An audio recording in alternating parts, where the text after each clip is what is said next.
Indian ക്രിക്കറ്റിലെ batting ഇതിഹാസങ്ങളായ Rohit ശർമ്മയുടെയും Virat കോഹ്ലിയുടെയും അവസാനത്തെ ICC ടൂർണമെന്റാണ് 2027 ഏകദിന ലോകകപ്പ് ചൂണ്ടിക്കാണിക്കപ്പെടുന്നത്.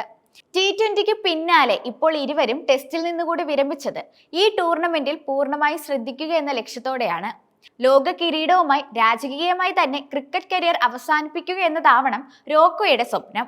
സൗത്ത് ആഫ്രിക്ക, സിംബാബ്വെ, നമീബിയ എന്നീ 3 രാജ്യങ്ങളിലായിട്ടാണ് അടുത്ത ലോകകപ്പ് നടക്കാനിരിക്കുന്നത്. ഫിറ്റ്നസിനോടൊപ്പം ഫോമും ഉണ്ടെങ്കിൽ രോഹിത്തിനെയും കോഹ്ലിയെയും ഏകദിന ലോകകപ്പ് സ്ക്വാഡിൽ തീർച്ചയായും കാണാൻ സാധിക്കും.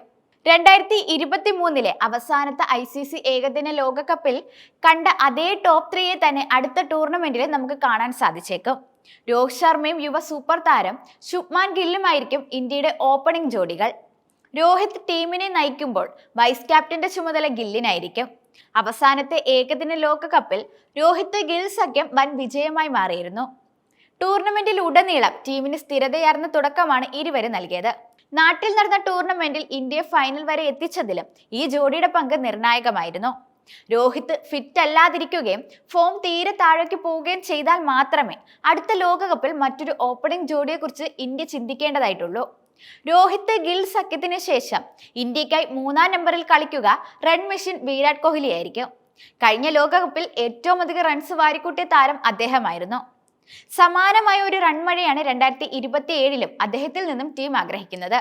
ഇന്ത്യൻ മധ്യനിരയിലേക്ക് വന്നാൽ നിലവിലെ സാഹചര്യത്തിൽ 4-ാമനായി ശ്രേയസ് അയ്യരേക്കാൾ മികച്ചൊരു ഓപ്ഷൻ നിലവിൽ ഇല്ലെന്ന് തന്നെ യാഥാർത്ഥ്യം.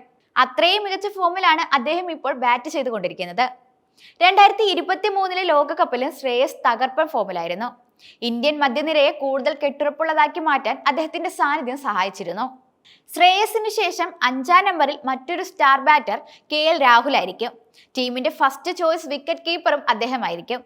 ഋഷഭ് പന്തും വിക്കറ്റ് കീപ്പർ സ്ഥാനത്തിന് വേണ്ടി മത്സര രംഗത്തുണ്ടെങ്കിലും തഴയപ്പെട്ടേക്കും. പകരം സഞ്ജു സാംസൺ ആയിരിക്കും ബാക്കപ്പ് വിക്കറ്റ് കീപ്പറായി ടീമിലേക്ക് എത്തുക. കാരണം അടുത്ത ലോകകപ്പിന്റെ വേദിയായ സൗത്ത് ആഫ്രിക്കയിൽ വളരെ മികച്ച ബാറ്റിംഗ് റെക്കോർഡുള്ള താരമാണ് സഞ്ജു. അതുകൊണ്ട് തന്നെ ഋഷഭിന് പകരം മുഖ്യ കോച്ച് ഗൗതം ഗംഭീർ ടീമിൽ ആഗ്രഹിക്കുന്നതും അദ്ദേഹത്തെ തന്നെ ആയിരിക്കും. രാഹുലിന് ശേഷം 6-ാമനായി സൂപ്പർ ഓൾറൗണ്ടർ ഹാർദിക് പാണ്ഡ്യയാവും കളിച്ചേക്കുക. പക്ഷെ രവീന്ദ്ര ജഡേജയ്ക്ക് ഇന്ത്യൻ ടീമിൽ സ്ഥാനം ലഭിക്കാനിടയില്ല. ജഡുവിന് പകരം അക്ഷർ പട്ടേൽ ആയിരിക്കും ടീമിലെ സ്പിൻ ബൗളിംഗ് ഓൾറൗണ്ടർ. ഏത് ഫോർമാറ്റിലും ഇപ്പോൾ ബാറ്റിംഗിലും ബൗളിംഗിലും എല്ലാം ഒരുപോലെ ഇമ്പാക്റ്റ് ഉണ്ടാക്കാൻ സാധിക്കുന്ന താരമാണ് അക്ഷർ പട്ടേലിന് ശേഷം പിന്നീട് ബൗളർമാരുടെ ഊഴമായിരിക്കും. ഇന്ത്യക്ക് വേണ്ടി സ്പിൻ ബൗളിംഗ് കൈകാര്യം ചെയ്യുക കുൽദീപ് യാദവ്, വരുൺ ചക്രവർത്തി എന്നിവരിൽ ഒരാളായിരിക്കും. 2 പേരിൽ ആര് വേണമെന്ന് അപ്പോഴത്തെ ഫോം കൂടി പരിഗണിച്ചായിരിക്കും ടീം മാനേജ്മെന്റ് തീരുമാനമെടുക്കുക. പേസ് ബൗളിംഗിന്റെ കടിഞ്ഞാൻ സൂപ്പർ താരം ജസ്പ്രീത് ബുംറയ്ക്ക് തന്നെയായിരിക്കും. പക്ഷെ മുഹമ്മദ് ഷമിക്ക് ടീമിൽ സ്ഥാനം ലഭിക്കുമോ എന്നത് സംശയമാണ്. അദ്ദേഹത്തിന് പകരം അർഷിബ് സിംഗ്, മുഹമ്മദ് സിറാജ് എന്നിവരായിരിക്കും ടീമിലെ മറ്റു പേസർമാർ. സിറാജ് ഫോമിൽ അല്ലെങ്കിൽ പ്രസീദ് കൃഷ്ണയെയും കളിപ്പിച്ചേക്കും.